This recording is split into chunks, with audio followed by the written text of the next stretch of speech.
বাড়ির থেকে অনেকটাই দূরে থাকি, তাই ইচ্ছে হলে বাড়ি যেতেও পারি না, আর বাড়ির লোককে ডাকতেও পারি না। আমার মা অনেকগুলো বাচ্চার দায়িত্ব নিয়ে আছে, তো ওই জন্য মাও আসতে পারে না এখানে। আর আমারও যেহেতু অনেকগুলো চারপেও বাচ্চা আছে, তো ওদেরকে ছেড়ে যেতে খারাপই লাগে, কারণ এত দূরে যখন যাব তখন তো আর 2-3 দিন থেকে আসা যায় না, তো সেই জন্য ওরা এতদিন না খেয়ে থাকবে, তাই যাব বলে আমি তো আর ভাবি না। কিন্তু অনেক রাগ হয় মায়ের উপরে, কারণ বেদান যত বড় হচ্ছে দিন দিন ও ট্যান্ট্রামস বাড়ছে, তো তখন আমার পেশেন্স হারিয়ে যায়, কারণ আমার তো আর একটা বাচ্চা নয়, অনেকগুলো বাচ্চার দায়িত্ব আছে আমার।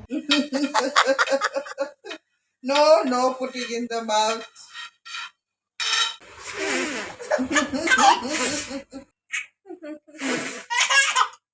সেই জন্য না বেশিরভাগ সময়ই সুশান্ত এখন আমাদেরকে বাইরে নিয়ে যায়, মানে আমারও একটু মানে ভালো লাগবে আর ছেলেরও।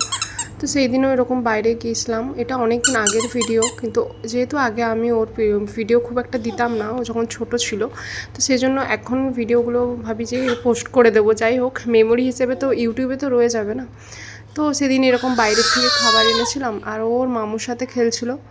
মানে কোথার থেকে কোথায় হয়ে যায়, মানে এখানে আমাদের নিজের কেউ নেই, কিন্তু বেদার নিজের মানুষের থেকেও বেশি ভালোবাসা পাই। বাইরে থেকেও যে এতজনের ভালোবাসা পেয়ে আমার ছেলে দিন দিন বড় হয়ে যাচ্ছে, আর এটা আমি টেরও